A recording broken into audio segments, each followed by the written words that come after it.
That's right, you read that correctly. Beast Coast and XSET have hit the Doomsday button. Okay, and now what do I really mean by that?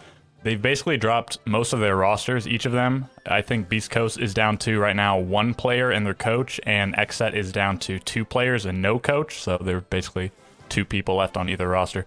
So let's just go through the dropping of the players and whatnot, and maybe establish a little bit of a timeline, see what's happening, what they had to say about it, all of this kind of stuff. And, okay, we'll start with Beast Coast here. The first thing that happened was Fozo being dropped or leaving the roster, or however they wanted to frame it.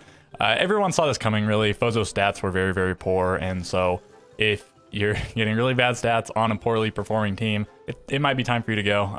If your team's successful and you're not doing that well, I mean, there might be a reason for it. You might be the IGL support player or this or that. I mean, as long as your team's winning, it doesn't really matter, right? But Beast Coast was struggling, and so they needed a change. They had been making changes. Of course, they picked up Alec and Jay, but still, the struggles remained. So now something more drastic has happened. All right, so Fozo was the first one, and let's see what Fozo had to say about this. And actually, in regard to what he had to say about this, he is back on Beast Coast. He's just not on their playing roster. He has now joined their operations side. And so it's nice to see a player transition to something besides playing, but remaining in the org. And maybe remaining is not the right word, because I don't know if he technically ever left the org, but because it looks like, right, he left and then came back. But I think for all intents and purposes, he just, switched to a different side of the org. So good for him. And we'll move on to the next thing. So next up, young Alec. He posted this cryptic, not so cryptic thing, LFT, that just means looking for team. Retweets appreciated on the 19th of December. And of course, this is last year. But again, it's only been 1 month since last year. Half a month. And okay, Beast Coast clarified the next day. This is the very next day. To clarify, we'll be benching young Alec from our roster while we allow him to explore other options. And that makes it sound like maybe he won't actually leave the team, but in practicality, that really means that, he's off the team. Okay, so Alec down and Fozo down. And people were surprised about Alec. I mean, he didn't light the world on fire exactly, but he did have some really good games. And in terms of like fragging and whatnot, in Stage 3, he was, I believe, their best player. Sippin did all right as well, but Alec definitely had some very hot games and then some not so hot games, as Beast Coast did in general. They had some pretty good games and then some games where they got crushed. So, all right, people were surprised by this one, and let's move on to the next one. And now we have a double drop, so Sippin and Jay. So if you're keeping count, that was 2 players before and then 2 more players here. So, all right, Sippin, who had been on the roster for a while, and Jay, who just joined recently for Stage 3.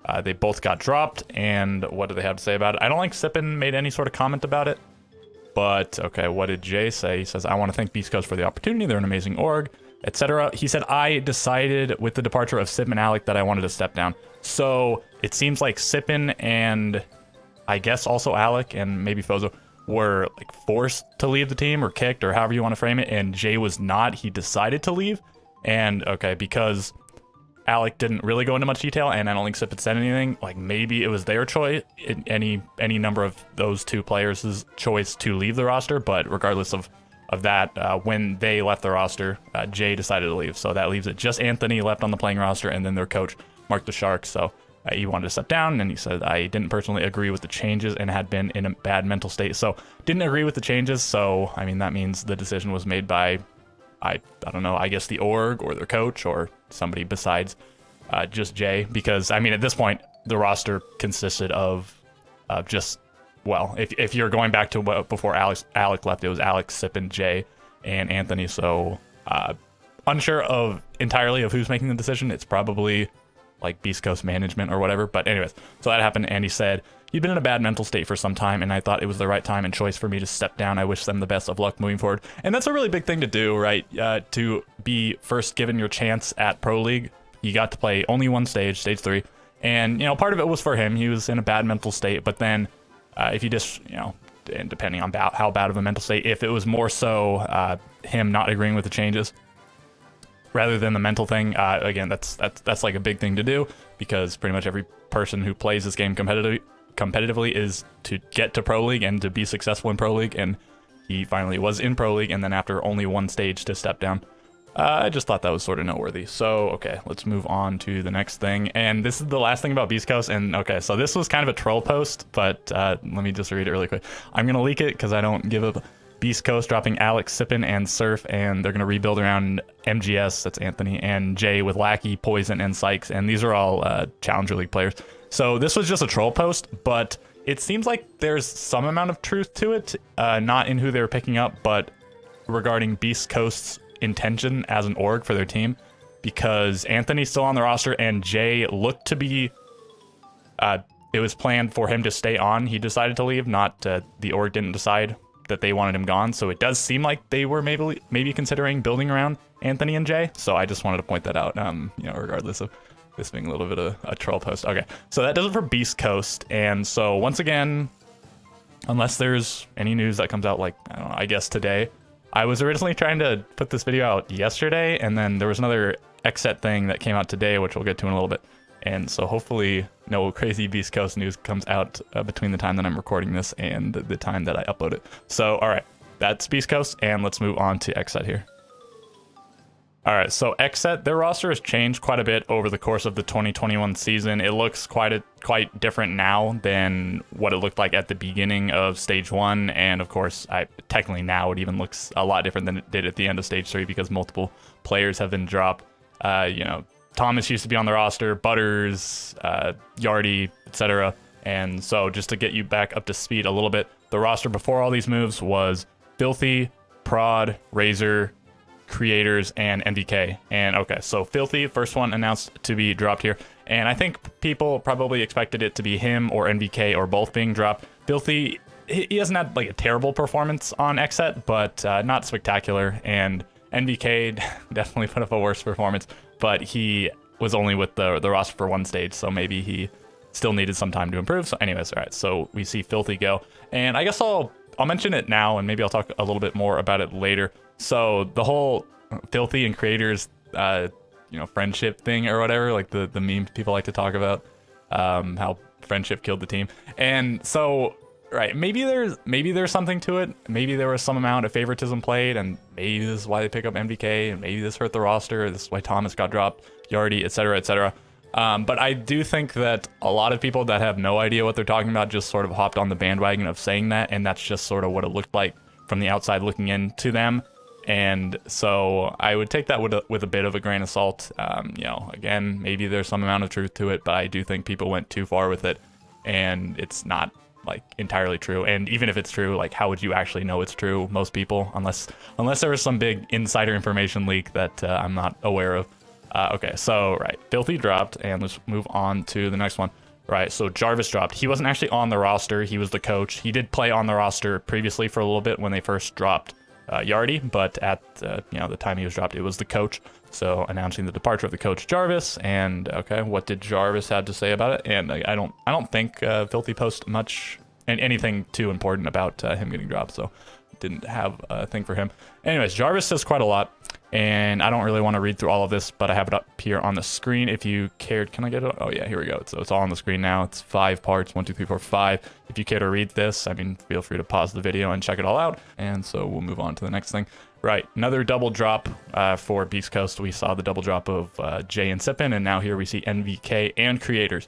So NVK, definitely a really disappointing performance, considering how he used to be just a legend in the game. He was one of the biggest names, biggest fraggers way back when, and he sort of had his decline along with EG having their decline, and he made his comeback, and a lot of people were excited. I think some people thought maybe he wouldn't do too well, and I suppose they were right, and some people had really high hopes, and they were definitely disappointed.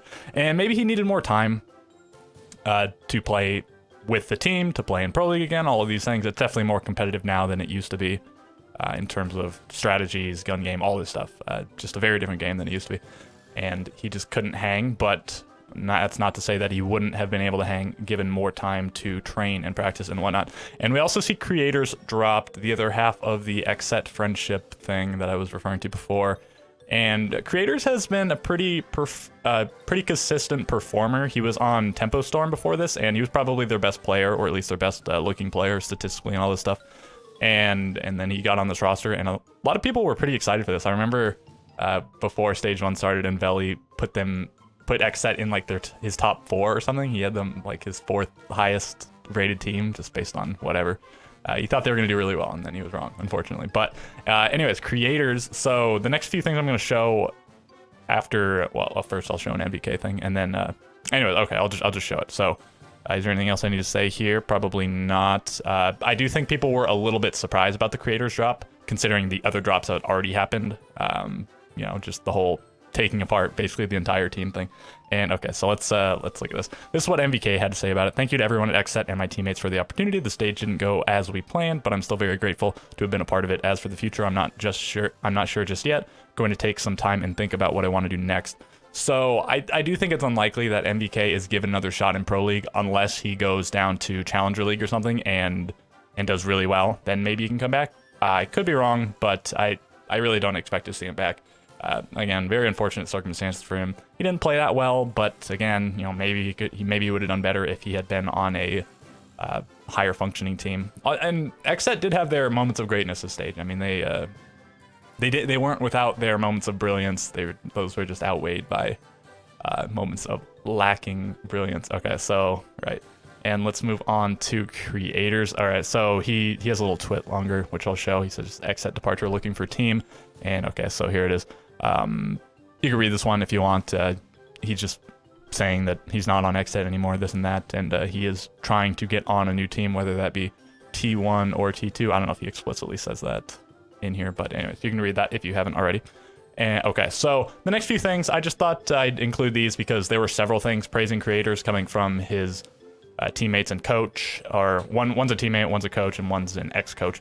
And well, and you wonder if he's getting all this praise, if he's as good as all these guys say he is, why is he being dropped? But and sometimes you just got to make a change regardless of if you think a player is good. Sometimes they're just not a good fit for you, or maybe they're just, I don't know, being a little bit dramatic in their praise. But anyway, okay, so because they're saying he's just quite excellent, as well as being extremely hardworking. Tim is probably the most flexible player I've worked with to date. He was an instrumental part of any of our successes from 2021. Many teams are looking to make changes coming into 2022. Tim needs to be in the discussion of any of our successes, and well, yeah, there weren't that many successes. Not to say that there were none. They won some number of games, but you know, keep this in mind.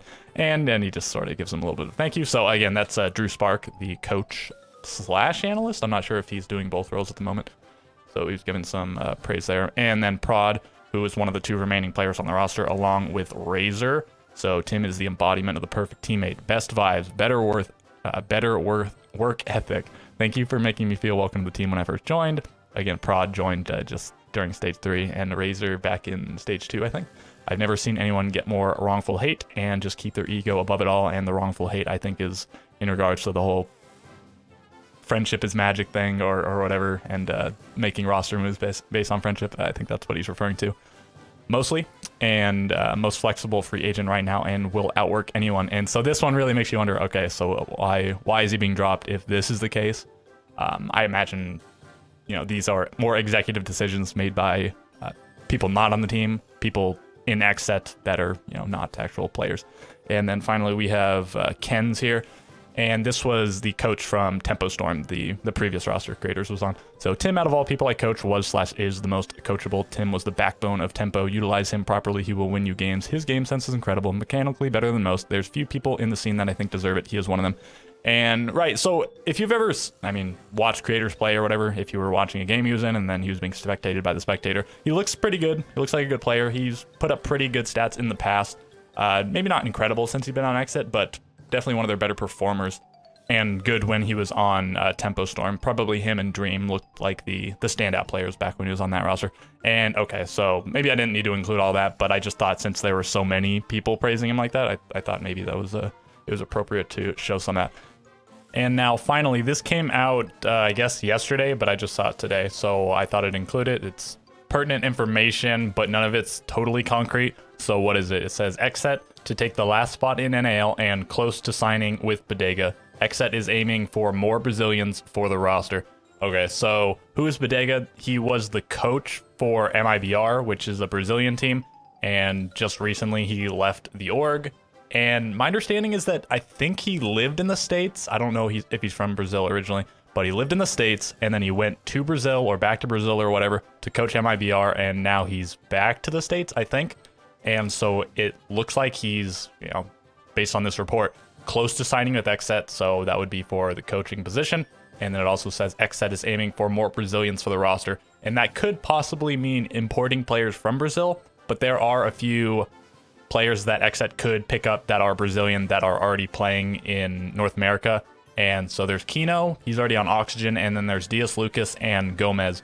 And they're both on, I want to say Ariel or Rise, they're on the same team in Challenger League, and they're definitely two of the better looking Challenger League players, and a lot of people think that they're likely to be picked up.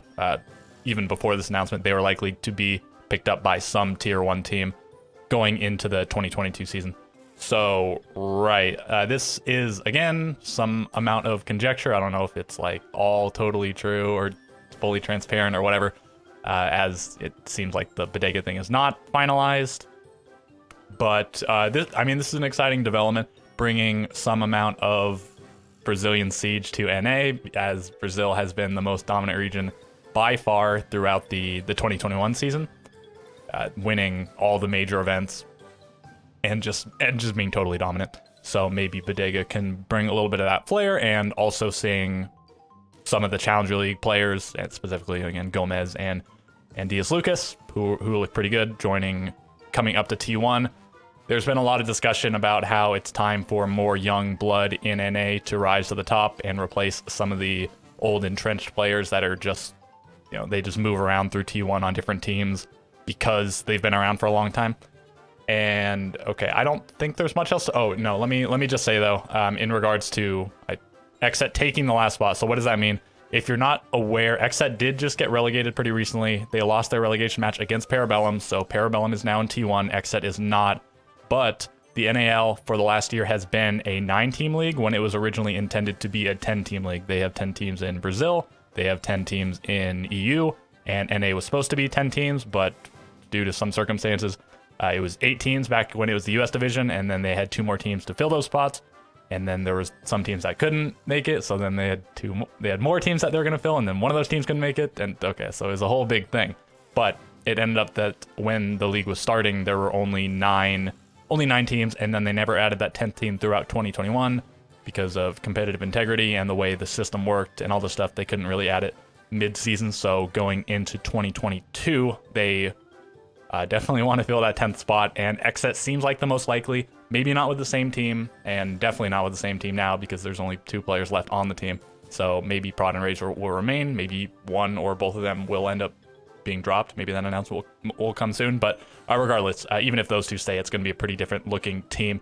And so XSET, why are they the most likely to take the spot? Because they are already a part of the R6 share program or whatever it's called, and they already are entrenched in Vegas. They have living quarters and they've been around, and they're a known org, and so there's just a bunch of reasons why it makes sense for that org to be the one to fill that 10th spot, regardless of what the players are on the team.